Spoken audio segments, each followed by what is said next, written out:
నమస్తే అండి. తెలుగు ప్రజలకు గత కొంతకాలంగా ఒక ఉద్యమం పెద్ద మొత్తంలో జరుగుతుంది. పోటాపోటీగా భారీ బహిరంగ సభలు, ప్రెస్ మీట్లు, సోమాజిగూడ ప్రెస్ మీట్ కావచ్చు, ఇంకా బషీర్బాగ్ ప్రెస్ మీట్ కావచ్చు, ఇట్లా అనేకం జరుగుతున్నాయి. దేని మీద అంటే ఎస్సీ వర్గీకరణ, ఏబిసిడి రిజర్వేషన్, ఎంఆర్పిఎస్ అంటే మందకృష్ణ మాదిగ గారు అధ్యక్షన మాదిగ రిజర్వేషన్ పోరాట సమితి ఒకవైపు, ఇటు మాల సంఘాలు ఒకవైపు. సుప్రీంకోర్టు ద్వారా చెప్పిందే వర్గీకరణ కావాలి, సుప్రీంకోర్టు చెప్పింది కదా అని చెప్పేసి ఎంఆర్పిఎస్, పార్లమెంటు ద్వారా జరగాలని చెప్పేసి మాల సంఘాలు, ఇట్లాంటి జరుగుతున్న నేపథ్యంలో అది కాస్త ఉద్యమం కాస్త గత కొన్ని రోజులుగా SDF social democratic forum versus Prithviraj అనే దాని ప్రకారం జరుగుతున్నట్టు, లేదంటే ఎస్డిఎఫ్ వర్సెస్ బీసీలను, లేదంటే మాలలు వర్సెస్ బీసీలను ఉద్యమం జరుగుతుంది. దీనికి కారణం పృథ్వీరాజ్ అన్న, తర్వాత తెలంగాణ విఠల్. వీళ్ళు ఎంఆర్పిఎస్కు వాళ్ళు చేస్తున్న పోరాటానికి అవుట్రైట్గా మద్దతు ఇస్తూ కొన్ని స్పీచ్లు వైరల్ అవ్వడం వల్ల ఇది జరుగుతుంది. పృథ్వీరాజ్ అన్న మన ఠాగూర్ ఆడిటోరియంలో కావచ్చు, సోమాజిగూడ ప్రెస్ క్లబ్లో కావచ్చు, మెకాస్టర్ ఆడిటోరియంలో ఓయూలో కావచ్చు, ఒక 3-4 స్పీచ్లు వైరల్ అవుతున్నాయి. దాని కౌంటర్గా కూడా గోపీనాథ్ సార్ కానీ ఇంకా చాలా కొంత మాల కులంలోకి సంబంధించి వాళ్ళ నాయకులు మరి వీళ్ళను విమర్శిస్తూ చేసిన వీడియోలు ఉన్నాయి. దీనిపైన ఇప్పటి వరకు పృథ్వీరాజ్ అన్న ఇంటర్వ్యూ ఎవరికి ఇవ్వలేదు. దీని మీద క్లారిటీ కోసం అడుగుదాం. అనేక ఆరోపణలు చేస్తూ ఉన్నారు పృథ్వీరాజ్ అన్న మీద. అన్న మనతో పాటు ఉన్నాడు, ఓయూలో ఠాగూర్ ఆడిటోరియం దగ్గర ఉన్నాం. ఇదంతా ఉస్మాన్ యూనివర్సిటీలో చూడొచ్చు. అన్న నమస్తే. నమస్తే. జై తెలంగాణ. జై తెలంగాణ. ఫస్ట్ క్లారిటీ ఇవ్వండి అన్న. కొందరు మీరు బండి సంజయ్ని గెలిపించడానికి కోసం ఎంపీ ఎలక్షన్లో పనిచేసిరని మాల కమ్యూనిటీకి సంబంధించిన కొందరు నాయకులు మాట్లాడారు. ఒకటి, బండి సంజయ్ సామాజిక వర్గం మీ సామాజిక వర్గం సేమ్ అని కూడా చెప్పారు. అసలు బండి సంజయ్ ఎప్పుడు ఫిజికల్గా ఇట్లా చూడలే. ఒట్టు చెప్తున్నా, నేను ఇట్లా ఫిజికల్గా చూడలే ఇప్పటిదాకా, ఎప్పుడు చూడలే. పట్టకాల్చి మీదేసే ప్రయత్నం చేస్తూ ఉన్నారు. సో యాక్చువల్గా ఇప్పుడు బీజేపీ సపోర్ట్ చేస్తున్నారని చెప్పని మాట్లాడుతున్నారు కదా. బండి సంజయ్ సామాజిక వర్గం మీ సామాజిక వర్గం ఒకటేనా? బండి సంజయ్కి ఎంపీ ఎలక్షన్ లో మీరు ఇండైరెక్ట్ గా ఏమైనా వర్క్ చేశారు, డైరెక్ట్ గా? నేను డైరెక్ట్ గా చేయలే, ఇండైరెక్ట్ చేయలే అని చెప్తున్నా. నాకు ఆయన పరిచయం కూడా లేదు, ముఖం కూడా తెలియదు అని చెప్పంటున్నా కదా. ఆయన సామాజిక వర్గం అదే మాట్లాడిండ్రు. ఈ పృథ్వీరాజ్ దున్ను బండి సంజయ్ ఇద్దరిది ఒకటే సామాజిక వర్గం. తననేమో మున్నూరు కాపు, మరి తనన్న గొల్లోడు కావాలి, లేకపోతే నేనన్నా మున్నూరు కాపు ఆయన కావాలి. పాపం ఆయన మున్నూరు కాపు, నేను యాదవ్. నేను ఓకే అంటే కనీసం నేను ఏ సామాజిక వర్గంకి వచ్చినండి తెలియకుండా కూడా అంత అజ్ఞానంగా మాట్లాడు, అంత ఘోరంగా ఒక వ్యక్తిని క్యారెక్టర్ వ్యక్తిగతంగా అసాసిన్ చేయాలని అనే ప్లాను. వాళ్ళు దళితులు కాబట్టినే రివర్స్ ఎవరు మాట్లాడితే వీళ్ళ మీద SC/ST అట్రాసిటీస్ కేసు పెడతాం కాబట్టి వాళ్ళు ఏది మాట్లాడినా, అబద్ధం మాట్లాడినా కానీ నిజం లెక్కనే చిత్రీకరించే ప్రయత్నం చేస్తున్నారు. కాబట్టి అసలు బండి సంజయ్కి నాకు కానీ నా కులం కాదు, ఏం కాదు, నేను ఎడికెళ్ళి చేస్తాను. ఆ ఒక్క విషయంలోనే స్పష్టత ఏంటంటే ఆయన మున్నూరు కాపు, నేను గొల్లాను అంటే వాళ్ళు చెప్పింది అబద్ధం అనేది చాలా క్లియర్ కట్ గా తెలిసిపోతుంది. ఈ విషయంలో అబద్ధం ఓకే. పృథ్వీరాజ్ యాదవ్ ఆయన మున్నూరు కాపు. సరే, బీసీ పాయింట్ ఆఫ్ వ్యూలో అనుకుందాం. సరే, ఆ పాయింట్ ఆఫ్ వ్యూలో మీరు బీజేపీ తరఫున నెక్స్ట్ బీజేపీని అధికారంలోకి తీసుకురావడానికి ఈ మాదిగలంతా బీజేపీకి ఓటేస్తారు రేపు వర్గీకరణ అయితే. ఇండైరెక్ట్గా మీరు సీక్రెట్ ఏజెంట్గా పనిచేసిన ఎంఆర్పిఎస్ కానీ మీరు చెప్తారు. కానీ వాళ్ళ దాంట్లో ఏం చెప్తున్నారంటే ఈయన సీక్రెట్ ఏజెంట్గా ఆర్ఎస్ఎస్కు బీజేపీకి పనిచేస్తుండు. రేపు బీజేపీని అధికారంలోకి తీసుకురావడం తెలంగాణలో పృథ్వీరాజ్ అన్నది కానీ తెలంగాణ విఠల్ అన్న కానీ ఇద్దరిది మీరు మెయిన్. విఠల్ను కొంచెం సేపు పక్కకు పెడదాం. విఠల్ ఇంటికి బండి సంజయ్ పోయిండు. విఠల్ను ఒకసారి అరెస్ట్ చేసినప్పుడు బండి సంజయ్ ఇంటికి వచ్చి విఠల్ను మద్దతు ఇచ్చిండు, విడుదల చేయమని అవి చేసిండు. విఠల్ను కొంచెం పక్కకు పెడదాం. అట్లాంటి విఠల్ డైరెక్ట్ కండువా వేసుకొని కాంగ్రెస్ వాళ్ళకు ప్రచారం చేసిండు కదా ఎలక్షన్లో. అప్పుడు అసెంబ్లీ ఎలక్షన్స్ లో డైరెక్ట్ ఇంకా నేనన్నా పోలే. నేను ఎవరికి సపోర్ట్ చేయలేదు. నేను కామ్గా కేసీఆర్ అంటే అయినా ఓడిపోవాలనేది మాత్రం స్ట్రాంగ్ ఒపీనియన్ ఉండే. దాని ప్రకారంగానే పనిచేసినాం 100%. దాని ప్రకారం నా కాడికి వచ్చే వరకు నేను ఎన్నడూ ఏ శాఖకు పోయినని కాదు. ఓకే, ఎప్పుడు ఆర్ఎస్ఎస్ శాఖ నేను నెవర్ ఎప్పుడు పోలేదు. ఇప్పుడు ఆ శాఖలు పోయిన వాళ్ళు బయటకు వచ్చి మళ్ళా గలెమిలాయించుకొని తిరుగుతున్నారు. ఇప్పుడు ముఖ్యమంత్రి అన్న పోయిండు కానీ నేనైతే పోలే. నాకు శాఖ సంగతి తెలియదు, నాకు ఏ రాజకీయ పార్టీ సంగతి కూడా నేను ఎప్పుడు కూడా పోలే. ఓన్లీ తెలంగాణ కాంటెక్స్ట్ కాడికి వచ్చినప్పుడు కొద్ది రోజులు స్టార్టింగ్ లో 2001లో తెలంగాణకు రిలేటెడ్ ఉన్నటువంటి పార్టీకి ఆ స్థాపనకు కేసీఆర్ తోని టీఆర్ఎస్ ఎస్టాబ్లిష్ అయ్యేటప్పుడు వర్క్ చేసిన విషయం వాస్తవమే. కాకపోతే నేను అంతకు ముందు కానీ దాని తర్వాత కానీ రాజకీయ పార్టీల సైడ్ కాంగ్రెస్ సైడ్ కొంచెం డెఫినెట్గా ఇది కొద్దిగా నేషనల్ పార్టీ కాబట్టి అటు ఇటు కొంచెం డెఫినెట్గా అటు సైడ్ కొద్దిగా నేను అటు సైడ్ చూసిన వాస్తవ విషయం ఎప్పుడు 2014 తెలంగాణ ఇచ్చిన తర్వాత. కానీ నేను ఆర్ఎస్ఎస్ బీజేపీ ఇదంతా అనడం అనేది ఉట్టి డబ్బా మాటలు. ఎంతైతే బండి సంజయ్ కమ్యూనిటీ నా కమ్యూనిటీ ఇద్దరిది ఒకటే అనే దాంట్లో ఎంత వాస్తవం ఉన్నదో ఇది కూడా గంతనే. ఇటువంటి వాదన కూడా ఈ బీజేపీ ఆర్ఎస్ఎస్ రేపు పొద్దుగాల ఎంఆర్పిఎస్ వర్గీకరణకు బీజేపీ సపోర్ట్ చేసింది కాబట్టి మాదిగ సెక్షన్ మొత్తం అటు బీజేపీకి సపోర్ట్ చేస్తున్నదని అట్లా కాదు. నేపథ్యం ఎక్కడికి వెళ్ళి వచ్చింది? ఎస్, నేను సీక్రెట్ ఏజెంట్గా అంటే నేను బరాబర్ చెప్తున్నా, ఇప్పుడు కూడా చెప్తున్నా. నేను డే 1 నుంచి అంటే ఇది నా ప్రధానమైన ప్లాట్ఫామ్ కాకపోవచ్చు కానీ డే 1 నుంచి ఇది ఒక న్యాయబద్ధమైన డిమాండ్. వాళ్ళకి అన్యాయం జరుగుతున్నది తెలంగాణ ప్రాంతంలో కావచ్చు, ఆంధ్ర ప్రాంతంలో కావచ్చు.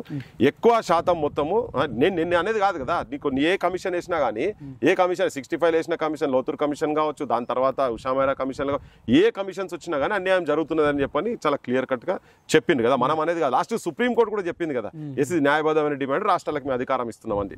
ఇదంతా జరిగిన తర్వాత కూడా ఇప్పుడు కూడా అడాంగేసి కాళ్ళ కారడ్డం వేసి మేము దీన్ని కానీయకుండా చేస్తామని చెప్పానంటే ఇప్పుడు ఏంది లగడ పార్టీలు ఎట్లయితే ఆంధ్ర తెలంగాణ డివిజన్ గురించి కొట్లాడినప్పుడు లగడ పార్టీల పాత్ర ఏం జరిగిందో అట్లా కొంతమంది ఇప్పుడు అటువంటి పెప్పర్ స్ప్రే బ్యాచ్ అంతా పార్లమెంట్లో తెలంగాణ బిల్లు పాస్ అయ్యేటప్పుడు అయితే వాళ్ళు వచ్చి అడ్డుకున్నారో అటువంటి బ్యాచ్ వచ్చి అడ్డుకుంటున్నప్పుడు మరి సమాజంగా మనం కూడా ఈ సమాజంలో ఉన్నాం కదా.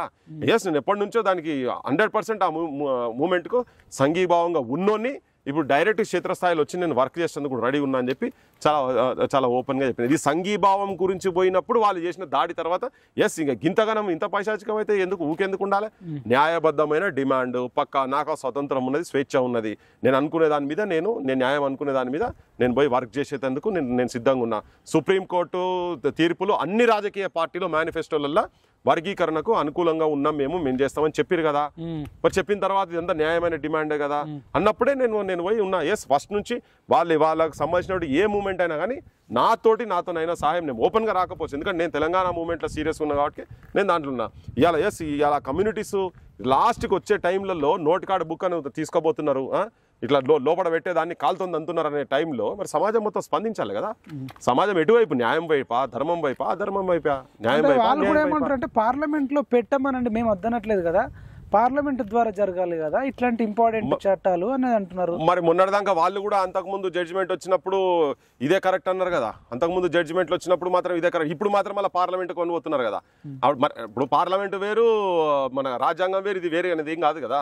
రాష్ట్రాలకు అధికారం ఉన్నదని చెప్పింది కదా సుప్రీంకోర్టు. ఇంకేం కావాలి? చట్టం పెడితే పెట్టుకు వాళ్ళని కొట్లాడుకోమని చెప్పట్లయితే ఇక్కడ రాష్ట్రాలు ఇంకా అటు జరుగుమని కొట్లాడుకొని పెట్టురు, ఇక మంచిదే అని చెప్పి మా కూడా న్యాయం జరుగుతుంది పోయి కొట్లాడమని చెప్పండి. రాష్ట్రాలకు అధికారం ఉన్నదని చెప్పినా లేదా? గదే చెప్తున్నాం, గదే కావాలంటున్నాం. ఇంకేం కావాలి? మొన్నటిదాకా ఒక మాట మాట్లాడతారు, మళ్ళీ తీర్పిటి రాగానే మళ్ళీ రివర్స్ అవుతారా? నేను మందకృష్ణని కూడా అడిగినా, కానీ మరి మీరందరూ కూర్చొని మాట్లాడుకోవచ్చు కదా, ఇట్లా మీరంతా పెద్ద మనుషులు లెక్క కూర్చొని ఈ కమ్యూనిటీ ఆ కమ్యూనిటీ అంతా మాట్లాడుకోవచ్చు కదా.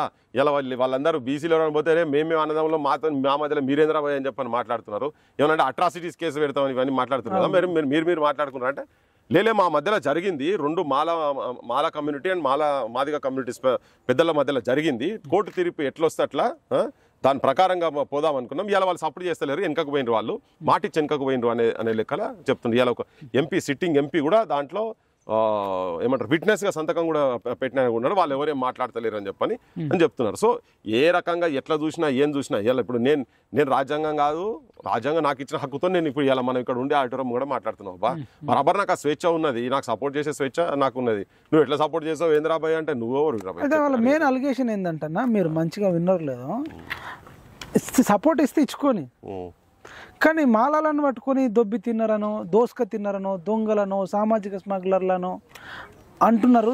అసలు ఇంత అన్యాయంగా ఎట్లా మాట్లాడుతున్నారు అనేది ప్రధానంగా వాళ్ళ దాంట్లో కొంత నాయకులు మాట్లాడినట్టు నేను గమనించిన. వాళ్ళ దాంట్లో అంటే మాలసం కమ్యూనిటీలో గోపీనాథ్ సార్ కానీ, రేంజర్ల రాజేష్ కానీ, ఇంకా ఎవరన్నా ఓయూ నుంచి మాట్లాడేటోళ్ళు కానీ, అంటే వాళ్ళలో అనిపించింది నేను చెప్తున్నాను. ఇచ్చుకొని సపోర్ట్ ఎవరైనా ఇచ్చుకోవచ్చు.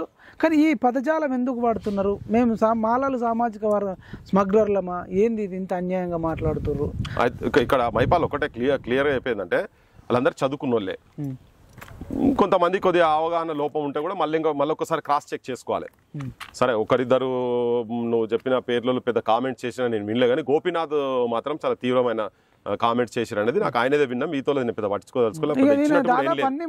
అదే చాలా మాటలు మాట్లాడింది ఆయన. సో నేను ఆయన చదువుకొని డాక్టర్ ఉస్మానియా డాక్టరీ చేసింది కదా. సో మెయిన్గా నేను దాని గురించి అసలు యాక్చువల్గా మాలలు సామాజిక స్మగ్లర్ అనే పదం వాడలే ఎవ్వరు, అసలు మాలలనే పదమే రాలేదు. మేము మాట్లాడే చర్చలో ఆ మేధావుల మీటింగ్ ఏదైతే నేను పిలిచి సంఘీభావంగా వీళ్ళందరికీ ఏది ఎంఆర్పిఎస్ ఉద్యమానికి సంఘీభావంగా పెట్టినటువంటి మీటింగ్లో చాలా మంది ఇంటెలెక్చువల్స్ వచ్చారు కదా. ఒక్కొక్కరు వాళ్ళ జీవితం మొత్తం ప్రజల గురించి, ప్రజల సమస్యల గురించి, అట్టడుగుల వర్గాలకు సంబంధించినటువంటి ఉద్యమాలల్లో తెలంగాణ ఉద్యమంలో చాలామంది భాగస్వామ్యంలో అయినటువంటి వాళ్ళు, జద్రి తిరుమలరావు సార్ కావచ్చు, ఆయన ఎక్కడెక్కడనో అడవిలో పుంట, పుట్టల పుంట, గుట్టల పుంట, గుడిసెల పుంట, ఎక్కడెక్కడనో ఆదివాసి గుడాల పుంట, నేను కూడా తిరిగిన చాలా ఏళ్ళు సార్ నేను కూడా తిరిగిన. ఆయన అయితే జీవితం మొత్తం సార్ది అదే కదా. కట్టొంటలను పట్టుకొని కూడా అడ్డగోలుగా బూతులు మాట్లాడు. మురళీ మనోహర్ సారు జీవితం మొత్తం బీసీల గురించి వర్క్ చేసినటువంటి వ్యక్తి. పిఎల్ విశ్వేశ్వరరావు సార్ కావచ్చు, తెలంగాణ గురించి అద్భుతమైన కాంట్రిబ్యూషన్.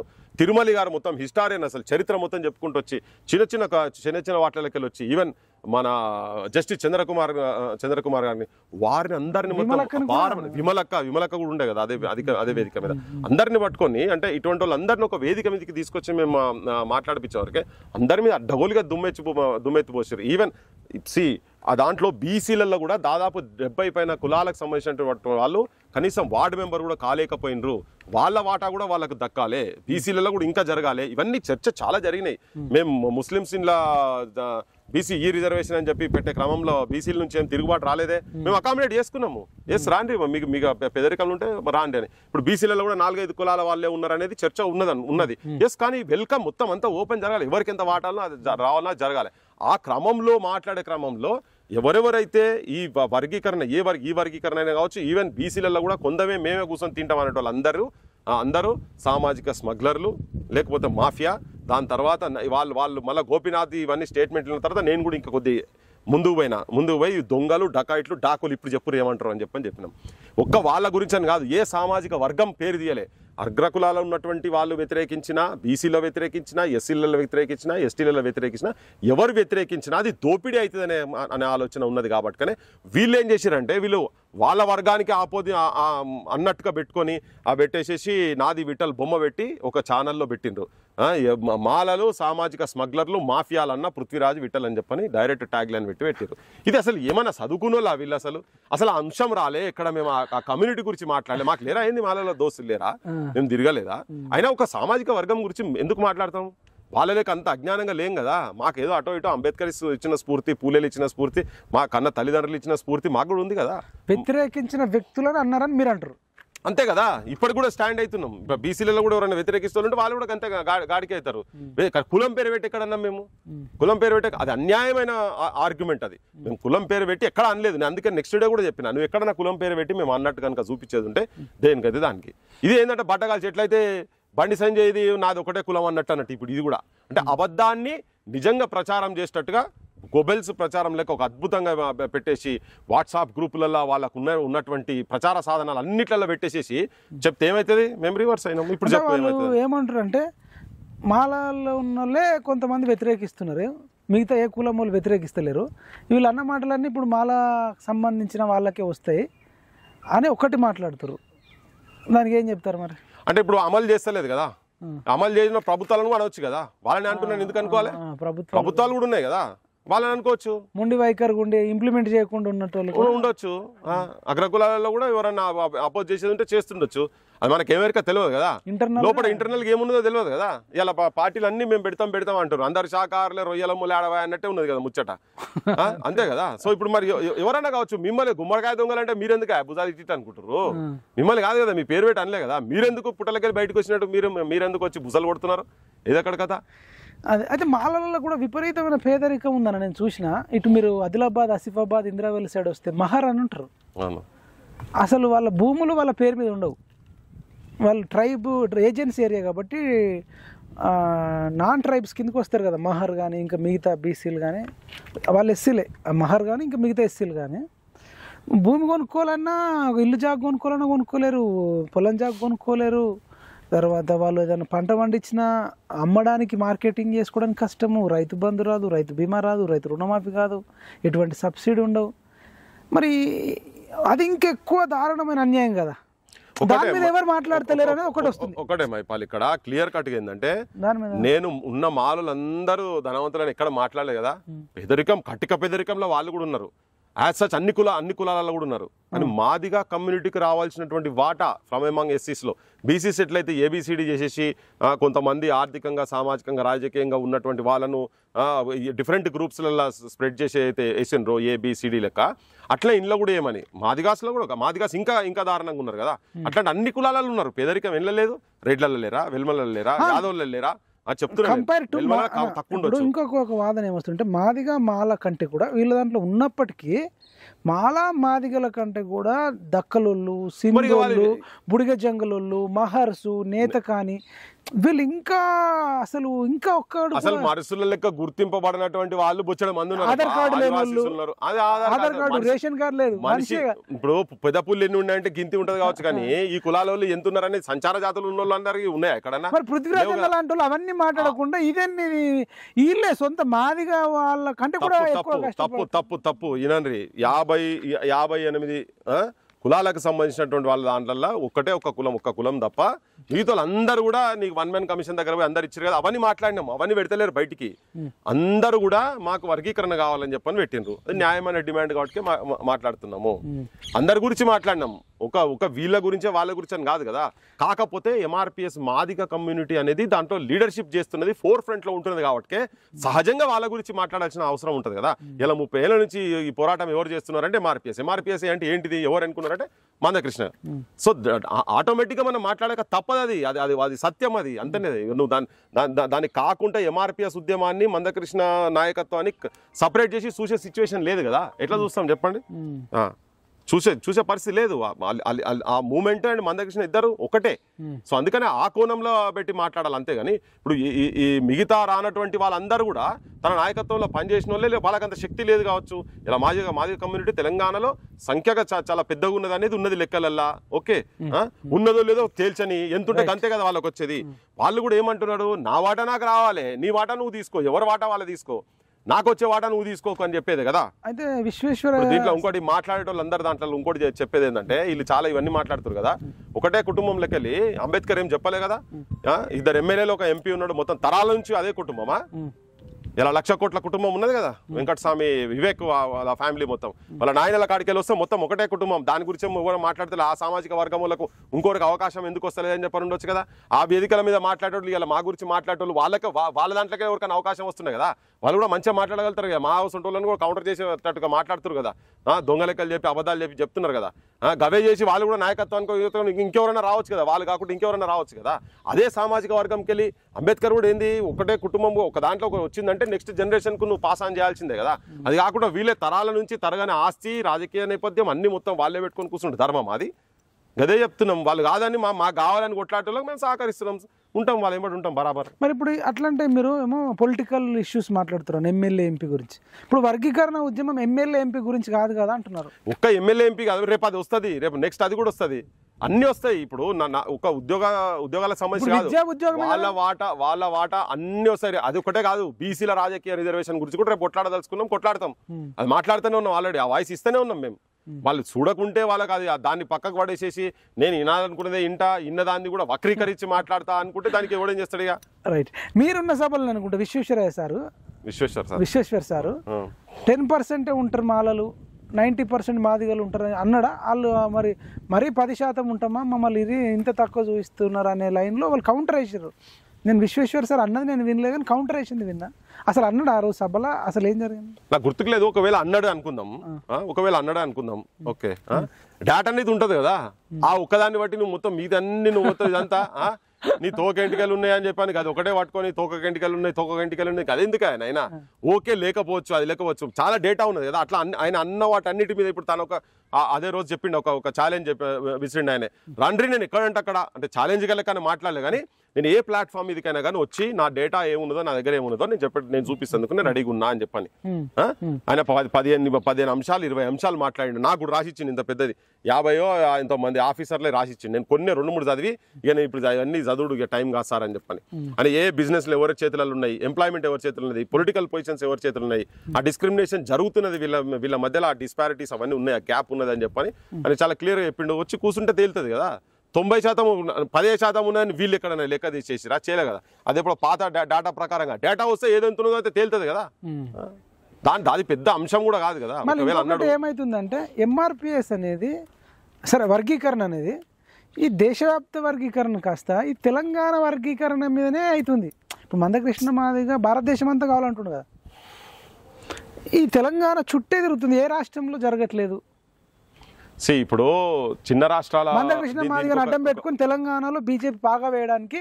ఈ తెలంగాణలో ఆడుతున్న డ్రామా వేరే రాష్ట్రంలో లేదు కదా తెలంగాణలో మొదలైంది కాదు ఆంధ్రప్రదేశ్ ఉన్నప్పుడు ప్రకాశం జిల్లాలో మొదలైనటువంటి మూవ్మెంట్ ఇది ఓకే ఫస్ట్ ఇప్పుడు నాది నేను కొట్లాడుతున్నా భయ్ నీకు కూడా సమస్య ఉన్నది పక్కన కూడా సమస్య ఉన్నది దాన్ని కూడా నేను స్పందించి మాట్లాడుతున్నా కానీ నాదైతేనే మొదలు చూసుకోవాలి కదా ఓకే నేను దేశం అంతా కొట్లాడే శక్తి నాకు లేదు మందకృష్ణకు ఉండొచ్చు రేపు పొద్దుగాల మందకృష్ణ గారు పోయి వేరే రాష్ట్రాల్లో కొట్లాడుతుండొచ్చు తన మొదలు పెట్టిన దగ్గరనైతే తనకు న్యాయం జరగాలా లేదా చిన్న రాష్ట్రాల ఉద్యమాలు నేను కూడా మొత్తం ఎక్కడెక్కడో శిబు సోరెన్ ఇటువంటి వాళ్ళందరినీ ఇక్కడ తెలంగాణ తీసుకొచ్చి బుందేల్ఖండ్కి సంబంధించిన వాళ్ళు కావచ్చు విదర్భ సంబంధించిన కావచ్చు ప్రొఫెసర్ భీమ్ సింగ్ ఎక్కడో కాశ్మీర్ ఆయన తీసుకొచ్చి ఇదే టాగూర్ ఆటర్లో మీటింగ్ పెట్టించిన స్మాలర్ స్టేట్స్ సంబంధించినటువంటి ఇట్లా తెలంగాణ మొత్తం స్మాలర్ స్టేట్స్ అన్ని పెట్టినాం నీకు ఇది ఒకటే ఎందుకు అడుగుతున్నావు నువ్వు అవన్నీ అడిగినావు కదా మరి అవన్నీ ఇస్తేనే నీకు ఇస్తా అంటే అవుతుందా తెలంగాణ మా తెలంగాణ డిమాండ్ తెలంగాణ కావాల్సిందే మిగతా స్మాలర్ కూడా కావాలి అదెందుకు మాట్లాడతలేవు నువ్వు అదే మాట్లాడితే నా ప్రాంతం కాబట్టి నేను మాట్లాడుతున్నాను అట్లనే తన కూడా ఈ ప్రాంతం ఇది మాట్లాడుతున్నాడు ఇది అయిన తర్వాత తనకు కూడా వ్యూహం ఉండొచ్చు బయట స్టేట్లో పోయి చేసే వ్యూహం తనకు ఉండొచ్చు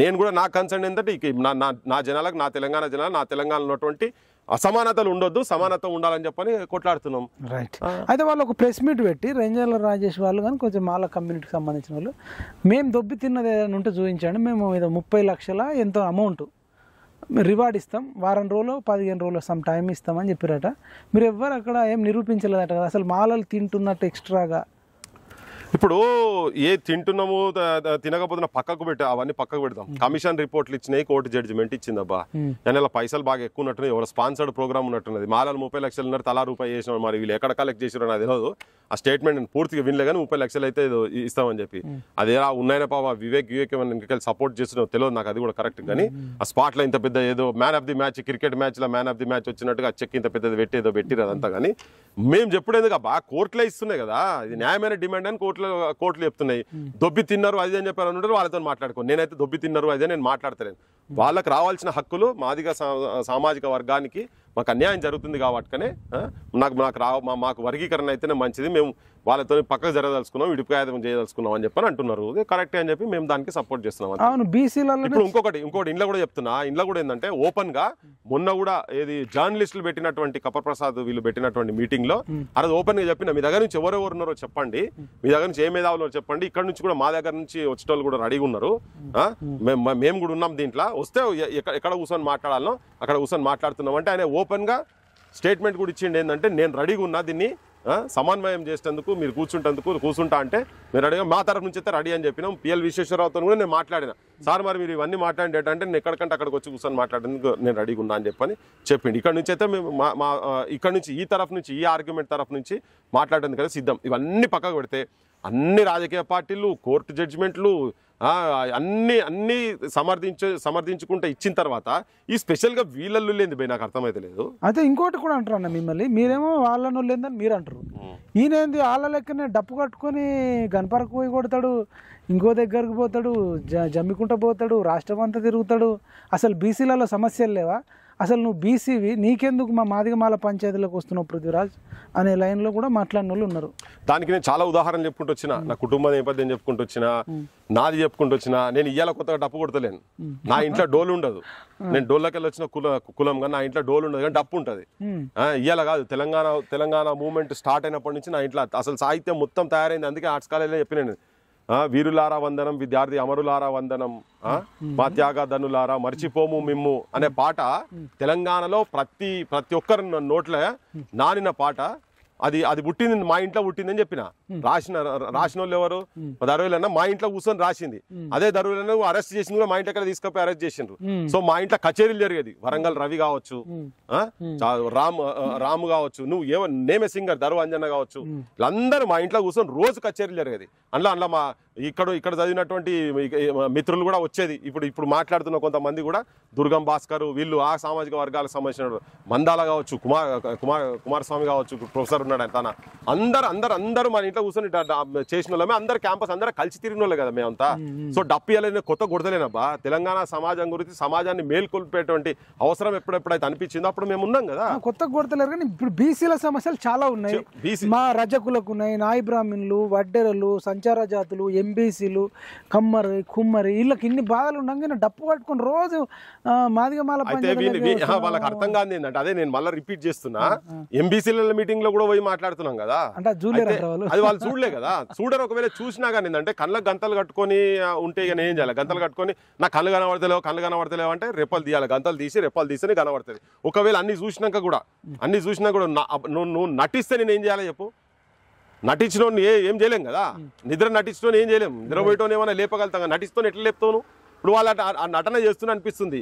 వాళ్ళు ఏంటంటే ఈ బ్యాక్గ్రౌండ్, అందుకే నేను ఇవన్నీ బ్యాక్గ్రౌండ్ చెప్పుకుంటా. మా నాన్న బ్యాక్గ్రౌండ్, మా బ్యాక్గ్రౌండ్. నువ్వు అంబేద్కర్ ఎందుకు మాట్లాడతావు? నా స్కాలర్షిప్ తోటి నేను ఆ ఊర్లో 2000 ఇయర్లో నేను మా ఊర్లో అంబేద్కర్ విగ్రహం పెట్టినాం. మేము అంతా కలిసి నా సామాజిక బాధ్యతని. చాలా మంది బీసీల సమాజ వర్గం ఓసీలు అంబేద్కర్ అంటే మనోడు ఎందుకైతే భయ్ నువ్వెందుకు చేస్తున్నావు ఇదంతా అంటే ఓ పెద్ద గలాటా ఫ్రిక్షన్ లో పెడితే లాస్ట్కు అంబేద్కర్ విగ్రహం పెట్టిన తర్వాత సేమ్ డే అంతా ఇనాగ్రేషన్ అంతా అయిపోయిన తెల్లారి రాత్రి కూలగొడుతుంది గడపారాలు పెట్టి మళ్ళా దళితులను తీసుకొచ్చి కొంతమంది అటు ఇటు చేసి తాగిపిచ్చి పంపిస్తే ఇప్పటికీ మా ఊర్లో అది శిలాపలకం ఉండదు, గద్దె కూడా అంతా పోయి ఉంటుంది. దానికి తొట్టిగా హస్తకారు చేసి పెట్టినాం. అది ఎప్పుడైంది డేట్ కూడా ఉన్నది దాని మీద.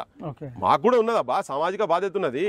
సామాజిక బాధ్యత ఉన్నది, రాజ్యాంగం ఇచ్చినటువంటి హక్కు కూడా ఉన్నది. వాళ్ళు మాట్లాడుతారు కదా ప్రతి ఒక్కరి గురించి. మేము మా గురించే మాట్లాడుతున్నాం, యావత్ సమాజం గురించి రావద్దు అంటే మీ ఒక్కరి గురించి. ఫత్వానా అబ్బా ఇదేమన్నా? ఏంది ఫత్వానా? నువ్వు మాట్లాడదా? నువ్వెవరు చెప్తాందుకు? నువ్వు నా ఇష్టం వచ్చింది మాట్లాడతావా? నీకేమైనా హాని అయితే చెప్పు. కదా మీకు పర్సనల్ గా నేపథ్యం ఉంది, మిగతా బీసీలు కూడా మాట్లాడొద్దు. ఎందుకు మాట్లాడద్దు అంటున్నా? నువ్వెవరు చెప్తాందుకు? నువ్వెవరివి? నీ జాగిరా, నీ ఆస్తిలోకి వచ్చింది నా భూమి అంటే చెప్పు. మీరు ఇంటెలెక్చువల్ ప్రాస్టిట్యూట్ అని కూడా పాస్ చేసినట్టున్నాడు సార్. అవును, అదే నేను చెప్పిన ఆయనకు ఒక రోగం గోపీనాథ్ అని చెప్పి. ఇప్పుడు ఆయన ఉన్నాడు చాలా ఘోరంగా. అంటే నన్ను ఒక్కనే అంటలేడు ఆయన. చాలా మా మొత్తం ఎంటైర్ బీసీ కమ్యూనిటీని అనేసిండు. ఎవరైతే ఆ వేదిక మీద అందరినీ ప్రాస్టిట్యూట్ అనేసిండు. అంటే ఇప్పుడు వర్గీకరణకి ఎవరు సపోర్ట్ చేస్తే వాళ్ళు ప్రాస్టిట్యూట్స్, ఇంటెలెక్చువల్ ప్రాస్టిట్యూట్ అని కొత్త పదం అన్నాడు. కొత్త పదం అన్నాడు. నేను కూడా ఆయన కూడా ఒక మంచి రోగం ఉన్నదని నేను కూడా చెప్పిన. చెప్తాను దాంట్లో కూడా.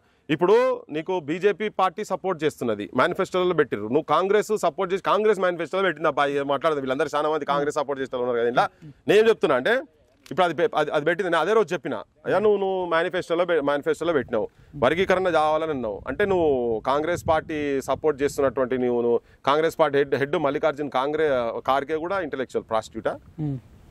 రాహుల్ గాంధీ సపోర్ట్ చేసినట్టు రాహుల్ గాంధీ ఇంటెలెక్చువల్ ప్రాస్టిట్యూటా? ప్రియాంక గాంధీ కూడా ప్రాస్టిట్యూటేనా? సోనియా గాంధీ కూడా అంతేనా? నువ్వు విమలక్కని అంటున్నారు కదా, ఇలా మమ్మల్ని అందరూ అంటున్నారు కదా, జడ్జి తిరుమలరావు సార్ని అంటున్నారు కదా, పిఎల్ విశ్వేశ్వరరావు సార్ని అంటున్నారు కదా. అరే అమ్మ ముంగడ కనబడితే చేతులు దండం పెట్టాలనిపించే వ్యక్తులను కూడా ఇంత ఘోరంగా అన్యాయంగా ఇంటెలెక్చువల్ ప్రాస్టిట్యూట్స్ బ్రోకర్స్ ఈ మాటలా ఏంది? చదువుకున్న అంబేద్కర్ ఇచ్చిన విజ్ఞానం ఇదేనా? నేను అడుగుతున్నా. పొద్దున్న లేసి అంబేద్కర్ అని మాట్లాడతారు కదా, అంబేద్కర్ ఇదే సంస్కారమా మీకు నేర్పించింది? ఇదేనా మాట్లాడితే? కాంచీరామ్ చైతన్యం ఇదేనా? కాంచీరామ్కి ఇట్లే మాట్లాడమన్నాడా? ఇవే బూతులు మాట్లాడమన్నాడా? ఇదేనా? నీ చదువు తెల్లారినట్టే ఉన్నది. మొత్తం సంకనాకే చదువు అని అడ్డమైన చదువులు చదివి. అందుకే ఇప్పుడు మొత్తం ఆ గ్యాంగ్ అంతున్నది, వీళ్ళంతున్నది. ఆకునూరు మురళి అండ్ గ్యాంగ్ ఉన్నది. వీళ్ళంతా వెనకకెళ్ళంతా ఒకటే ఈ గ్యాంగ్ అంతా. ఈ గ్యాంగ్ అందరికి చెప్పిన, నేను మొన్ననే చెప్పిన, you are suffering from a disease called constipation of thought and diarrhoea of speech అని. ఆ రోగం ఏంటంటే మెదడుకు మలబద్ధకము, నోటికి విరోచనాలు వచ్చినట్టుగా మాట్లాడుతున్నారు వీళ్ళు. వాళ్ళకి ఆ డిసీజ్ ఉంది వాళ్ళకు. కొందరు బయటకు వచ్చి మాట్లాడుతారు, కొందరు లోపల చేస్తున్నాడు. ఆయనో ఇట్లా ఏళ్ళ మీద పెట్టి టికెట్ కొడుతుంటాడు ఆయన. ఆకునూరు మురళి అంటే ఆయన ఇంట్లో పెట్టి, ఈయనో బయటికి వెళ్ళి మాట్లాడతారు. రోగం అంతా ఉన్నది, ఒకరు చేతిలోకి వెళ్ళి వస్తున్నారు, నోట్లోకి వెళ్ళి వస్తున్నది అంతనే. మీరు క్లోజ్ ఫ్రెండ్స్, బడి అంటే నిద్రలు, పల్లె నిద్రలు చేసిర్రు. ఒకప్పుడు ఇంత క్లోజ్గా ఉంటే మీరు ఎస్డిఎఫ్లో మీరు పిలిస్తే నేను కూడా సోమాజి కూడా ప్రెస్ క్లబ్ వచ్చిన మీరు పెద్ద మాటలు మాట్లాడుతున్నారు మరి అక్నూరు మురళి సార్ మీద. అంటే మీ మధ్యలో ఏమన్నా చిన్న పొరపాటు అయిపోయింది ఏంటంటే, ఇప్పుడు వెనకట మా ఆయన చెప్పేది, కొత్త తాళ్ళేదాకా చూడాలి రా అయ్యగారు తాగంది అని. నేనేమనుకున్నా సగం తాళ దాకానే చూసి సోపతి అయినా నేను సగం తాళ దూకి అయ్యగానే తాగేటోడు కాదనుకున్నా కానీ కొత్త తాళ వెళ్ళేదాకా చూస్తే అయిపోవు ఆ కొత్త తాళ కాడికి వచ్చినాక ఆయన కూర్చొని కళ్ళు దాకా కాడికి వచ్చింది ఆయన. అసలు ఏంది మీకు ఇప్పుడు ఇది కాస్త మాలమాదిగా గొడవ కాస్త అక్నూరు మురళి SDF వర్సెస్ పృథ్వీరాజ్ ఇప్పుడు మీ ఇద్దరి మధ్యలోనే అన్నట్టు ఎక్కువ నడుస్తుంది.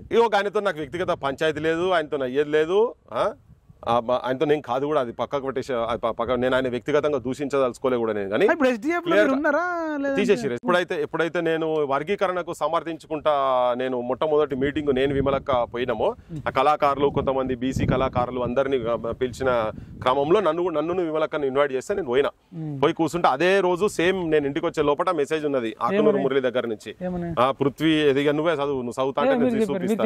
ఇక నేను అంతా ఆల్రెడీ చదివి వినిపించిన కానీ వీళ్ళిద్దరు ఎందుకు అటెండ్ అయినరు, మందకృష్ణ ఇస్ బీజేపీ గాయ్, అక్కడికి ఎట్లా పోతారు, సూత్రప్రాయంగా నేను కూడా వర్గీకరణకు నేను వ్యతిరేకిస్తలేను కానీ వీళ్ళిద్దరు ఆ మీటింగ్ ఎట్లా పోతారు అని చెప్పని అన్నాడు. దీని మీద నన్ను ఎక్స్ప్లెనేషన్ అడిగినారు, దాని మీద కొద్దిగా చర్చ అటు ఇటు జరిగింది. దాని తర్వాత ఇంకా సీరియస్ అలిగేషన్స్ వేసారు.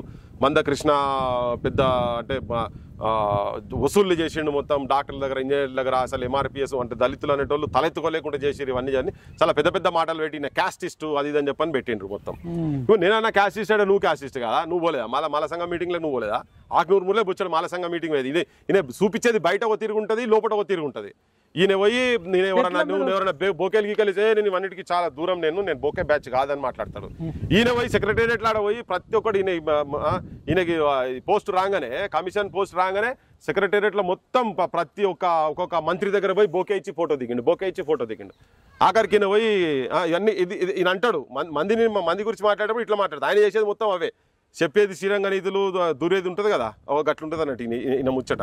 ఇదంటే ఏంటంటే కొంచెం ట్రావెల్ చేసిన తర్వాత కొంచెం అర్థమైంది కానీ అట్లీస్ట్ చూద్దాం ఈ మనిషిని ఇంకా ఒక మహత్తరమైన ఒక యజ్ఞం ఎడ్యుకేషన్ విద్యా వ్యవస్థను తెలంగాణలో మార్చాలి. నేను ఎప్పుడో యూనివర్సిటీ ఇక్కడ చదువుకున్న కాలం నుంచి విద్య గురించి మార్పు జరగాలనే ఆలోచనతో జరుగుతున్నటువంటి ప్రయాణంలో సరే తన కూడా వస్తా అంటే సరే పా అని చెప్పని కలుపుకొని పోయే క్రమంలో దీంట్లో పోయినా ఆయన రాకముందు నుంచి మేము జనంలో పనిచేస్తున్నాం కదా. నాకు జస్ట్ మేము SDF లో నేను జాయిన్ కాక ముందు ఆయన ఎప్పుడైతే భూపాలపల్లి కలెక్టర్ అయిపోయిన తర్వాత ఆంధ్రాలో పోయి ఎప్పుడైతే పని చేసుకుంటూ ఉన్నాడో అప్పుడు ఒక మీటింగ్ లో మాకు మా దగ్గర ఒక అంబేద్కర్ స్టాచ్యూ ఇనాగ్రేషన్ దగ్గర పరిచయం అయ్యింది, ఫస్ట్ టైం పరిచయం అయ్యి అప్పుడు మాట్లాడితే నువ్వు కూడా అదే సేమ్ లైన్స్ లో ఉన్నావు కదా, నేను కూడా అదే వర్క్ చేయదలుచుకున్నట్టే సరే కలిసి వస్తున్నాడు కదా కలిసిపోదాం అనే ఆలోచనతోటి వర్క్ చేసినాము. కానీ ఇప్పుడు మేము అంతా వర్క్ చేసినాము, మొత్తం పుస్తకాలు తీసినాము, ఎడ్యుకేషన్ ఎట్లా ఉండాలి ఏంటిది అనేది మొత్తం తీసిన తర్వాత ఇప్పుడు మళ్ళీ కమిషన్ నువ్వు చేసేది ఏంటి, ఆల్రెడీ మనం అది అంతకుముందు మొత్తం కమిటీ అంతా మాదంతా SDF అంతా కూర్చొని చేసినవి తీసుకుపోయి మేనిఫెస్టోలో పెట్టుర్రు నాయన. మండలానికి ఒక 5 బళ్ళు కావాలి తెలంగాణలో, ఓ 50,000 కోట్ల రూపాయలు వచ్చేది ఉంటే విద్యా వ్యవస్థనే మారిపోతుంది మొత్తం అని చెప్పి అంతా తయారు చేసినాం. కొత్త ఈయన చేసేది ఉన్నది. ఇప్పుడు 10,000 కోట్లు గవర్నమెంట్ సపోజ్ ఇచ్చింది అనుకో, ఇస్తేనన్నా నేను 10,000 కోట్లు ఇచ్చింది కాబట్టి నేను ఇన్ని బడులు చేస్తాను నేను చెప్పని ఒక 100 బందో బడిలో 200 బడిలో 500 బడిలో నేను చేసేందుకు నాకు ఇట్లా ఇచ్చిందని సలహాలు సూచనల కమిటీ. నీ సలహాలు రాకముందే బడులు మొదలు పెట్టిండు కదా, అంటే నీది ఉట్టిదే అన్నట్టే కదా, ఉట్టిదే కదా. నువ్వు వచ్చిన ఇన్ని రోజులు అయింది, ఇప్పుడు యూనివర్సిటీకి 500 కోట్లు అని బడ్జెట్ లో పెట్టిర్రు, 5 రూపాయలు కూడా ఇచ్చిన లేదు ఇప్పుడు దాకా ఇయ్యలేదని చెప్తున్నారు. మరి నువ్వు ఏం చేస్తున్నట్టు సలహాలు సూచనలు అంటే ఈయనకు ఒక కారు కావాలి, ఒక పొజిషన్ కావాలి, నువ్వు ప్రజల గురించే పని చేస్తా, నా శేష జీవితం మొత్తం ప్రజల గురించే నేను చేస్తా అన్నోనివి నువ్వు నౌకరీ చేస్తున్నావు కదా ఆడ.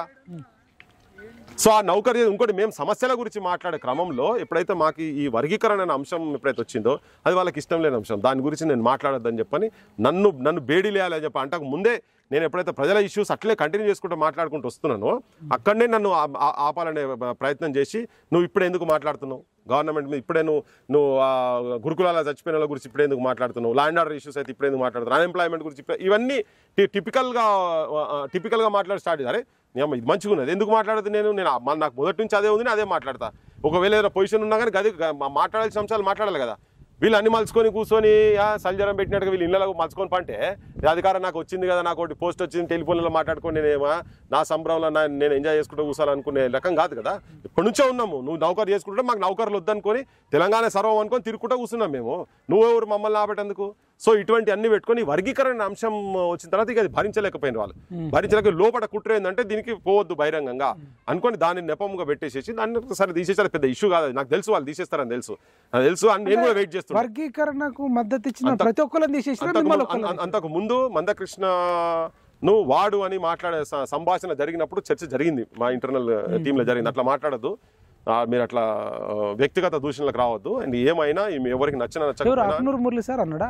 మురళి కాదు ఆ టీంలో ఆయన అనుడు కాదు అన్నారు. దాని మీద చర్చ కూడా జరిగింది, గ్రూప్ లో కూడా చేసిన నేను 2-3 సందర్భాలలో ఇటువంటి జరిగినాయి. ఆ చర్చ కూడా జరిగింది, అది చెప్పినాం. సో అయితే వీళ్ళకి ఏంటంటే నేను యాక్టివ్గా బయట వర్క్ చేస్తున్నా, గవర్నమెంట్ క్వశ్చన్ చేస్తున్నాడు. అంతకుముందు గవర్నమెంట్ క్వశ్చన్ చేసినాం, ఇప్పుడు కూడా మరి అంతకుముందు 5,000 బడులు బంద్ అయినాయి అని చెప్పి చెప్పుకుంటూ తిరిగినాం. మరి గవర్నమెంట్ వచ్చినాక 2,000 బడులు బంద్ అయినాయి, ఇంకా 5,000 బడులు బంద్ అయితే అని చెప్పి మొన్న కౌన్సిల్ చైర్మన్ మొన్న ఒక మీటింగ్ లో చెప్పిండు. మరి బడులు బంద్ అయితే మాట్లాడాలా లేదా? ఇదే ఉస్మానియా యూనివర్సిటీలోకి వచ్చి మనం ఇక్కడ కూడా ఇంటర్వ్యూలు చేసినాం, లైబ్రరీ కాడ కూడా పిల్లలను పట్టుకొని రిక్రూట్మెంట్ గురించి చేసినాం. సంవత్సరం అయిపోయింది, మరి సంవత్సరం అయిపోయింది కదా, 12 నెలల్లో 12 మంది యూనివర్సిటీలో ఉద్యోగాలు వచ్చినాయా? కనీసం వచ్చినాయా? యూనివర్సిటీలో ఉద్యోగాలు వచ్చినాయా? రాలే కదా. మరి అవన్నీ మాట్లాడుతున్నాను, అంతకుముందు మాట్లాడాం కదా, నువ్వు కూడా ఇంటర్వ్యూలు చేసినావు కదా, మరి ఇప్పుడు మాట్లాడొద్దా? నాకు పొజిషన్ రాగానే నేను మలుచుకొని కూర్చోవాలా నేను? సో ఇవన్నీ మాట్లాడుతున్నా వాళ్ళకి గిడతలేదు.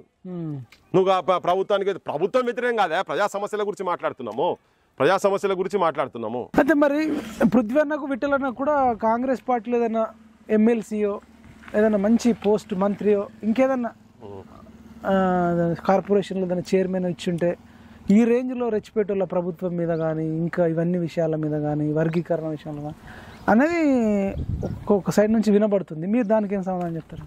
వీళ్ళు మాతో ఆపిస్తారు అబ్బాయి, నాకు అర్థం కాదు. వీటిలోనే మొత్తం నేను ఎలక్షన్స్ ముందే తిరిగాను, ఇప్పుడు నేను ఎందుకు కడతా? నాకేంది? నాకు చాలా ఇటువంటి వీళ్ళు కాదు, చంద్రబాబు కాడికి నాకు చాలా ఆఫర్స్ ఉన్నాయి. ఇప్పుడున్న పెద్ద మనిషి నాడితో కూడా చెప్తారు అవన్నీ. నేను ఫస్ట్ సమస్యల సెంట్రికే ఉంటా. ఈవెన్ ఏ స్థాయిలోకి పోయినా కానీ మాట్లాడేది అదే ఉంటుంది, ఇంట్లో మలుచుకొని కూర్చునేది ఉండదు. నా లైఫే ఇది కదా అబ్బా, మా లైఫ్ ఇప్పటిది కాదు కదా. కుటుంబం మొత్తం అమెరికాలో ఉన్నారు, నేను ఇక్కడ కూర్చొని నేను ఈ పనులు చేసుకుంటూ కూర్చున్నా. నేను నాకు ఒక విజన్ ఉన్నది, నాకు తెలంగాణ ఎట్లుండాలి అనేది నాకు స్పష్టత ఉన్నది. ఎటు పడితే గాలి ఎటు పడితే అటు అవి చాలా చిన్న అబ్బా, కార్పొరేషన్ అవన్నీ ఎందుకు కాదు పొజిషన్లు అవన్నీ.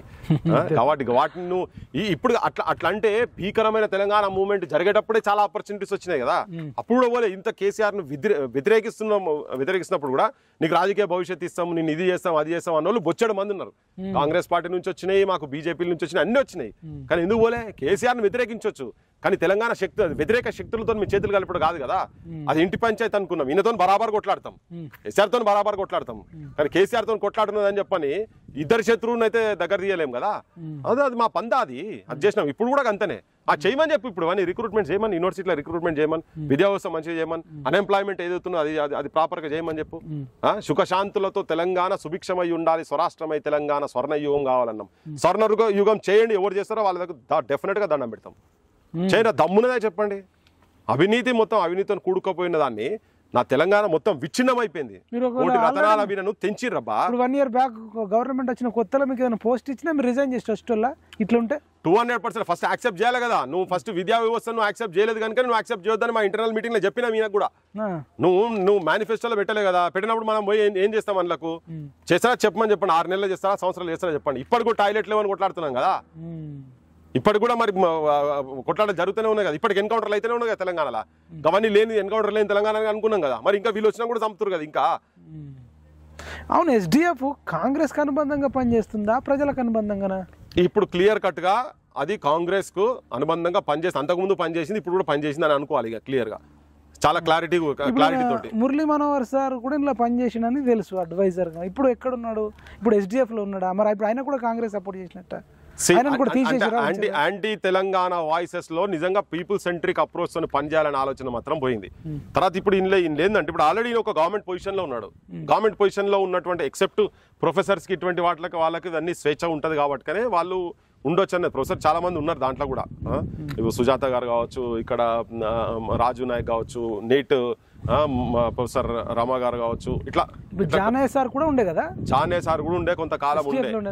అంటే ఇప్పుడు ఆయనకి ఎగ్జామ్షన్ ఎట్లా వచ్చిందంటే కాంగ్రెస్ పార్టీకి మేనిఫెస్టో కమిటీ ఉండి కాంగ్రెస్ అవుట్లెట్ సపోర్ట్ చేస్తున్నా కానీ ఇంట్లో ఆయన మెంబర్ గానే పెట్టిండ్రు. ఇప్పుడు వైస్ ఛాన్సలర్ రెండు స్టిల్ కంటిన్యూ అవుతున్నట్టున్నది.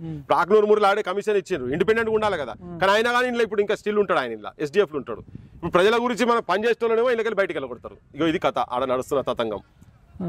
ఆయన అన్నాడు కదా పెద్ద ఏషియన్ డ్రామా కంపెనీ అని మాట్లాడండి. ఇప్పుడు డ్రామా కంపెనీ ఎవరు? ఆయన మీరా మేమా? ఎవరు డ్రామా కంపెనీ? ఇప్పుడు ఆయన ఇంత అబ్జెక్షనబుల్ స్టేట్మెంట్స్ ఇచ్చింది కదా గోపీనాథ్, మరి ఆయన ఇప్పటివరకు తీయనట్టున్నారు నాకు తెలిసి. అయితే ఆయన ఇప్పటివరకు దాంట్లో అట్లే ఉన్నారు కదా.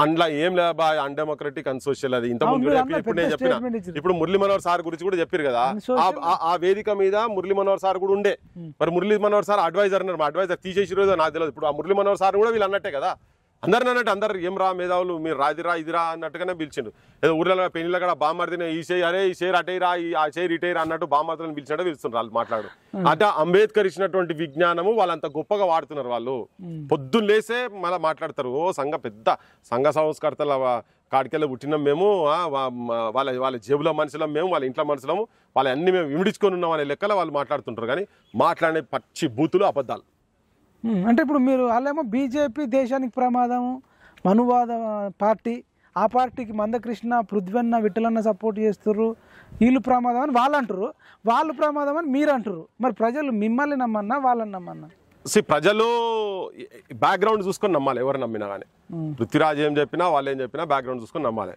మీరు ఇవాళ ప్రధానమంత్రి ఎవరు దేశానికి నరేంద్ర మోడీ కదా నరేంద్ర మోడీ దగ్గరికి పోతాడా ఈ సమస్య పరిష్కారం గురించి ఎవరి దగ్గర తిరుగుతాడు మందకృష్ణ ఎవరి దగ్గర తిరుగుతారు 30 ఏళ్ళ సుదీర్ఘమైన పోరాటంలో మొట్టమొదటిసారి ఒక లాస్ట్ 1 year నుంచి ఎలక్షన్స్ కు బిఫోర్ అనుకుందాం ఒక 1 year నుంచి తన ఆ పార్టీ సైడ్ పోయిండు అన్ని పార్టీలు సపోర్ట్ చేసినాయి కదా అన్ని పార్టీల దగ్గర పోయిండు కదా దేశంలో అన్ని రాజకీయ పార్టీల దగ్గర పోయిండు కదా కేసీఆర్ బొంత పురుగునైనా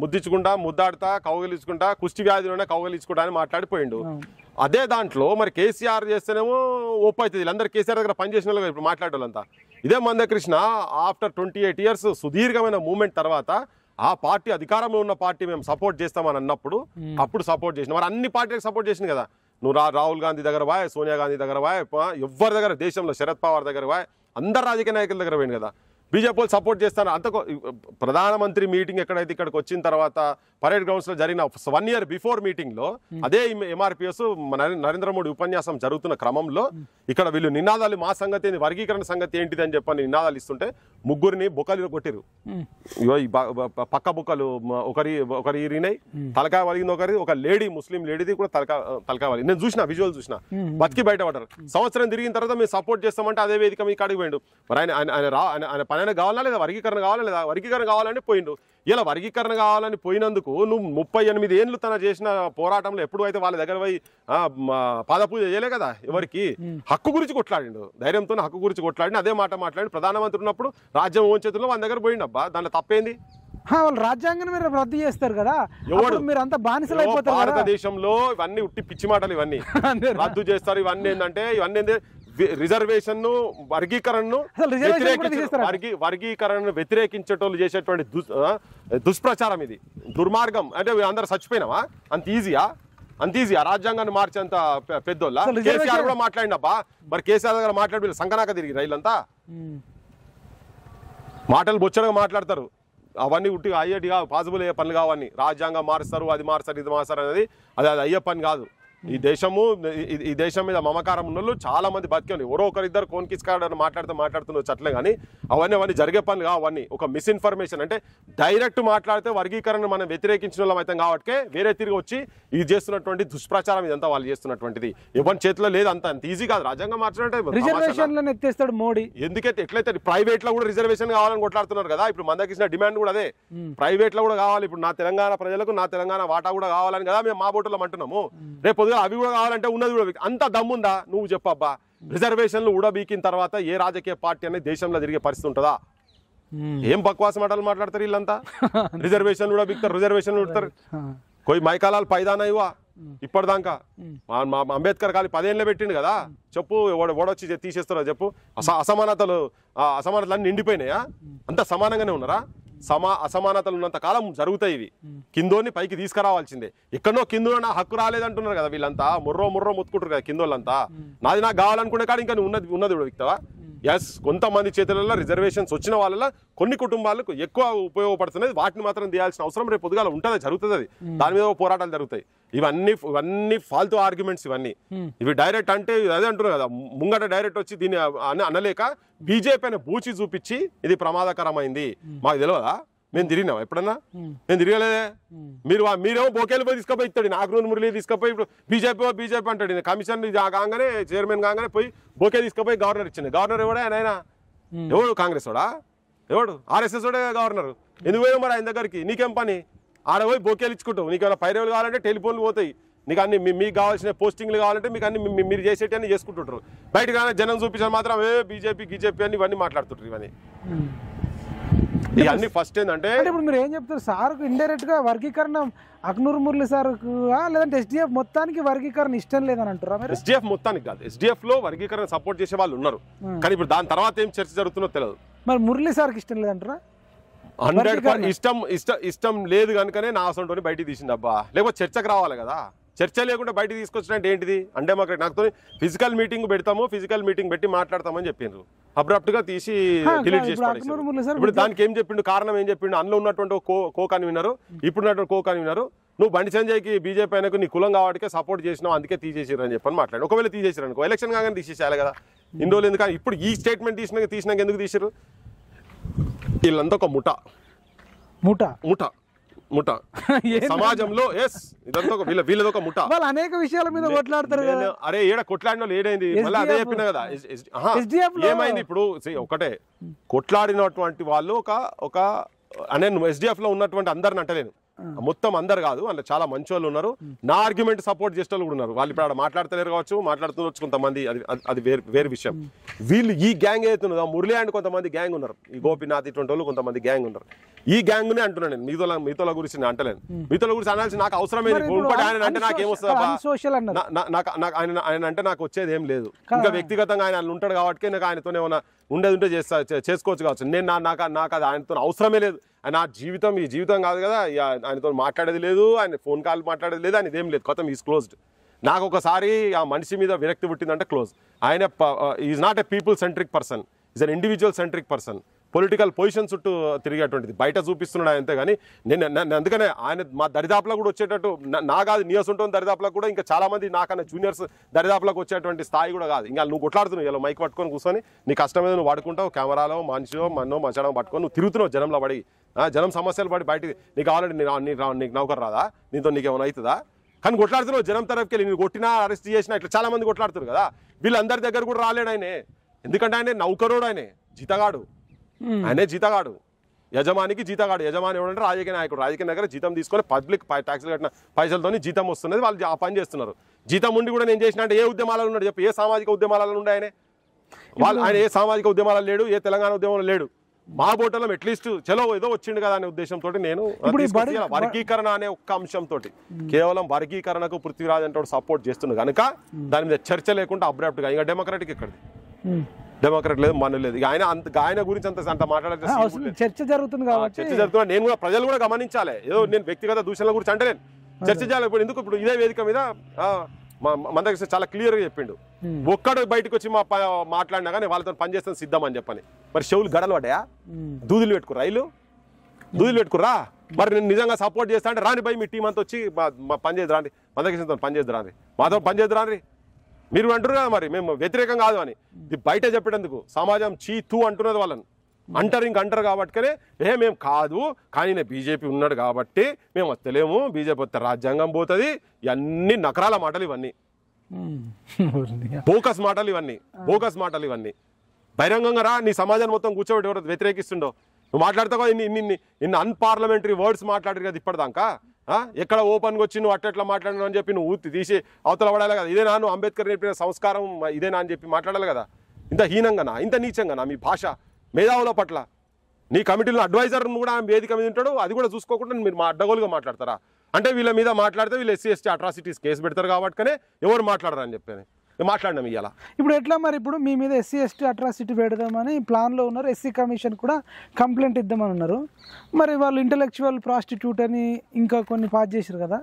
మరి ఇప్పుడు బీసీల పరిస్థితి ఏంది? ఒకవేళ బీసీలను అన్నప్పుడు అంటే వీళ్ళు తొక్కితే తొక్కించుకోవాలి, గిల్లించుకోవాలి, పిసికితే పిసికించుకోవాలా? వీళ్ళకేమైనా మీరు భవిష్యత్తులో కొట్లాడేది ఉందా? మరి ఓన్లీ మీరు మాదిగ రిజర్వేషన్ అసలు ఇది కదా. ఇప్పుడు అన్న మాదిగలు ఎట్లయితే సఫర్ అవుతారని మీరు చెప్తుర్రో, వాళ్ళకి ఎంతైతే అన్యాయం జరుగుతుంది అంటున్నారో అంతకు 100 రెట్లు ఎక్కువగా అక్రమ అట్రాసిటీ కేసులతోని చాలామంది జైళ్ళలో మగ్గుతారు, పోలీస్ స్టేషన్లో కేసులు ఉన్నోళ్ళు ఉన్నారు, రాజకీయంగా ఎదిగేటోళ్ళు విద్యార్థి నాయకులు కావచ్చు, లేకపోతే ఒక పెద్ద నాయకులు. కానీ మీకు కనబడట్లేదు అన్న, మరి మీరు చూడలేదా? నేను ఆ వేదిక మీదనే మైపాల్ నువ్వు చూడు, ఆ వేదిక మీదనే ఈ అంశం కూడా మాట్లాడినా. చాలా మంది లోపల ఉన్నది బీసీల లోపల, ఇంకా మిగతా అగ్రకులాలకు సంబంధించిన కొన్ని ఫాల్స్ కేసెస్ పడుతున్నాయి. వీటన్ని మీద చర్చ జరగాల్సిన అవసరం ఉన్నది. అవసరమైతే సమన్వయ కమిటీ లెక్క పెట్టాను. కానీ దీని నిజ నిర్ధారణ అనేది ఎట్లయితే ఇప్పుడు ఎన్కౌంటర్ జరుగుతూ పోయి నిజ నిర్ధారణ అని పోతుందో, ఇటువంటి మన కమ్యూనిటీస్ మీద కూడా మనకు చెప్పేటట్టు ఉండాలి. దీన్ని పావులుగా వాడుకోవద్దు, దీన్ని వాళ్ళ స్వార్థాల గురించి వాడుకోవద్దు. అంటే ఆయన తన మందికి కూడా 2-3 ఎగ్జాంపుల్ చెప్పిండు. పలానా జాగాలకు ఇట్లా అయింది, ఇట్లా ఫాల్స్ కేసు పెడితే నేను ఇన్వాల్వ్ అయ్యేసి, నువ్వు కావాలంటే నువ్వు ఎంక్వైరీ చేసుకో, నీకు మొత్తం టెలిఫోన్ నెంబర్లు ఇస్తాను నీకు మొత్తము. కొంతమంది పోలీసు వాళ్ళతో కలిసి పోలీసు వాళ్ళే ఎంకరేజ్ చేసి పెట్టించినవి కూడా కొన్ని ఉన్నాయి. ఇట్లా కొన్ని జరుగుతున్నాయి చెప్తలే. కొంతమంది భూస్వాములు ల్యాండ్ లార్డ్స్ కూడా ఎస్సీలను కొందరిని వాడుకొని బీసీల మీద కావచ్చు, లేదంటే పేద ఓసీల మీద కావచ్చు, వాళ్ళకి నచ్చినోడి మీద కానీ రాజకీయ నాయకులు అట్రాసిటీ కేసులు పెడుతున్నట్టు మీరు 100% కరెక్ట్. అది అన్ని అట్లా కూడా కాదు, వాళ్ళు ఇంకా ఇన్సల్ట్స్ గురవుతున్నారు. కానీ ఇట్లా కూడా జరుగుతున్నాయి. ఇట్లా జరగదు, ఒక్క కేసు కూడా అట్లా తప్పుడు కేసు వేసుకొని పోదు, జరగదు. 100% అది జరగదు. వాటి మీద బరాబర్ మాట్లాడాల్సిందే, బరాబర్ వాళ్ళ దగ్గర పోయి కన్విన్స్ చేయాల్సిందే. ఇట్లా వాడుకోబడద్దని కూడా కేసెస్ ఇవన్నీ కూడా మిస్యూజ్ జరగకుండా చూసుకోవాలనే అనాల్సిన బాధ్యత మన మీద ఉంది. నేను మన నోటీస్కి వచ్చిన ఏదున్నా కానీ నేనైతే ఇండివిజువల్గా ఇంటర్ఫియర్ ఇప్పటిదాకా అయినా అట్లా వచ్చినాయి కూడా, కొన్నిసార్లు కూడా చేసినాం. కొన్ని మన చేతులు లేకుండా ఉండేటివి ఉంటే వాటిని ఇంకా పెద్ద సమూహంతో జరగాల్సిన అవసరం ఉంటుంది. అది చేయాలి. ఏదైనా కానీ అది మిస్యూజ్ అవుతున్నప్పుడు మాత్రం దాన్ని కరెక్ట్ చేయాల్సిన అవసరం ఉంది. ఒక్కరికి నష్టం జరిగినా, ఒక్క కుటుంబం దాంతో బలైనా కానీ అట్లా అనకుంటేనే అని కనుక పోయేది ఉంటే చాలా అవమానపడతారు. ఆ కుటుంబం కూడా, సమాజంలో కూడా అరే గట్ల మాట్లాడతారా వీళ్ళని అన్నట్టుగా ఉన్నది. ఇంకోటి ఏ కులం వాళ్ళు తిట్టొద్దు కదా. ఇప్పుడు బాపనోళ్ళని తెల్లారులు వేస్తే తిట్టేటోళ్ళని నేను ఎంతో మంది చూసిన. బాపనోళ్ళు దొంగలని, బాపనోళ్ళు దోసుకుంటారని, బాపనోళ్ళు మనువాదులని, కూసుండి తింటారని మీరు విన్నారా ఎప్పుడన్నా? ఇక అది వాడక భాష అయిపోయింది కదా జనాలకు చాలా మంది. ఇప్పుడు అంటే అలా తప్పు చేసిన వాళ్ళు ఉండొచ్చు, తప్పు చేసిన వాళ్ళు అనడం వేరు, కానీ మంచి వాళ్ళు కూడా ఉంటారు కదా. అంటే మరి ఎవరు ఏ కులాన్ని తిట్టొద్దని నా పర్సనల్ అభిప్రాయం. పక్కా ఎవరు ఏ కులాన్ని తిట్టాల్సిన అవసరం లేదు, తిట్టొద్దు కూడా. కులంలో ప్రతి కులంలో ఇటున్నారు అట్టున్నారు. కొంతమందిలో మెజారిటీ దోపిడీలు ఉంటారు, మెజారిటీ తక్కువ ఉంటారు. ఇప్పుడు నక్సలైట్లలో బాపనోళ్ళు ఉన్నారు, నక్సలైట్ల రెడ్డి వాళ్ళు ఉన్నారు, నక్సలైట్లలో అన్ని కులాలు గొల్లు ఉన్నారు, గౌన్లు ఉన్నారు, అందులో మాల ఉన్నారు, అందరు ఉన్నారు.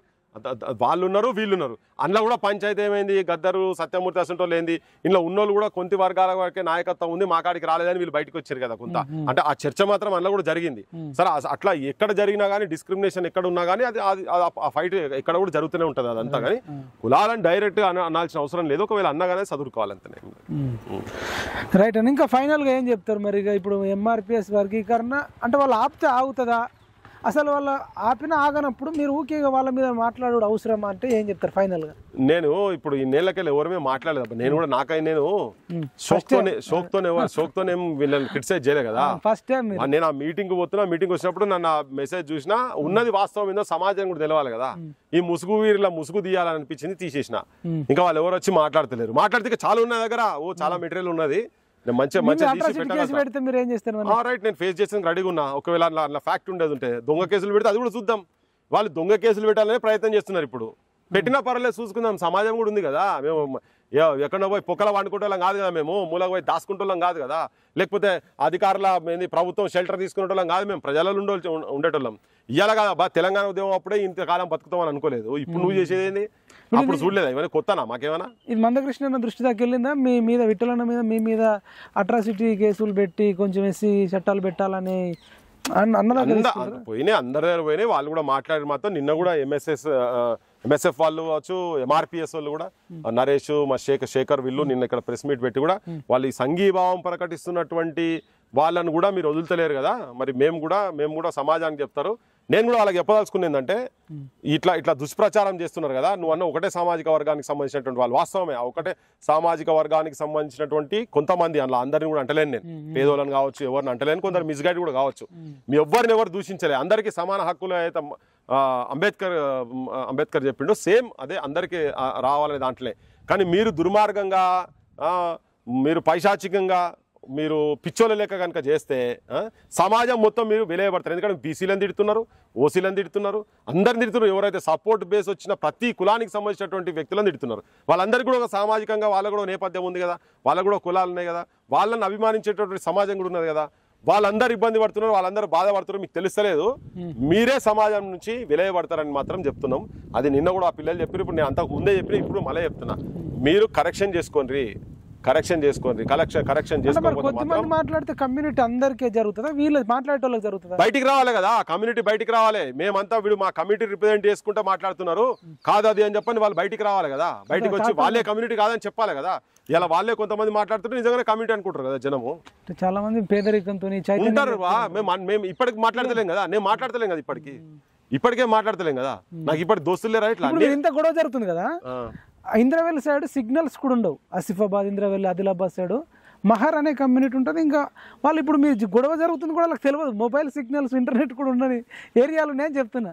అదే కొంతమంది ఈ కొంతమంది తలబండిన వాళ్ళకు వాళ్ళే మేధావులు అనుకునే వాళ్ళు కొంతమంది ఉన్నారు కదా. అంబేద్కర్ ఇచ్చినటువంటి భిక్షతో చదువుకొని అది మాకే కావాలి, మా ఇంటికే కావాలి, ఇంకోనికి రావద్దు, నా కులంలో ఉంటాను కూడా ఇంకోనికి రావద్దు అనుకునే ఉన్నారు కదా. దానికి సంబంధించినటువంటి వ్యక్తులు ఉన్నారు కదా, ఇలా వివేక్ ఇటువంటి వాళ్ళు ఉన్నారు కదా.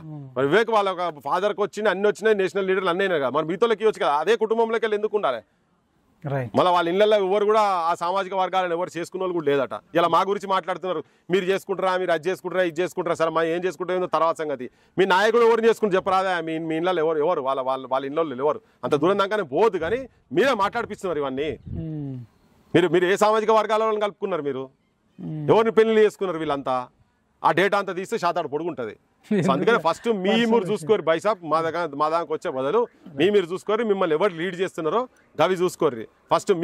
మీరే పెద్ద కులవాదులు. మీరు మమ్మల్ని ఉండి క్యాస్టిస్ అని మాట్లాడి మెసేజ్ పెడతాడు ఈయన, పెద్ద మనిషి మెసేజ్ పెట్టిండు. అవన్నీ ఫ్యూచర్లో ఎప్పుడైనా మాట్లాడినప్పుడు అవన్నీ చెప్తా. ఇంకా థ్యాంక్ యూ సో మచ్. ఇదండి పృథ్వీరాజ్ అన్నతో సంచలన ఇంటర్వ్యూ. అసలు మరి చూడండి, మీరు పృథ్వీరాజ్ అన్న మాట్లాడింది కరెక్టా లేకపోతే వాళ్ళ వ్యతిరేకులు మాట్లాడింది కరెక్ట్ అనేది మీరు డిసైడ్ చేయండి, కామెంట్ చేయండి. బట్ బూతులు మాత్రం కామెంట్ చేయడం మానుకోవాలి. ఎవడైనా సరే బూతులు మానుకోవాలి. ఫోన్లు చేసి కొందరికి విట్టలన్న లాంటి వాళ్ళకి కూడా బ్లాక్ మెయిలింగ్ కాల్స్, బూతులు అవన్నీ తిడుతున్నట్టు మనకు తెలుస్తుంది. అసలు ఎవరికైనా సరే మీరు రాజ్యాంగబద్ధంగా వాళ్ళు ఏదైనా తప్పు చేసి ఉంటే మీరు డెఫినెట్గా కౌంటర్గా ప్రెస్ మీట్లు పెట్టండి, ఎన్నన్నా మాట్లాడడం, కానీ ఆ బూతులు మానుకోవాలని మాత్రం విజ్ఞప్తి చేస్తూ జై తెలంగాణ, జై జవాన్, జై కిసాన్, జై హింద్.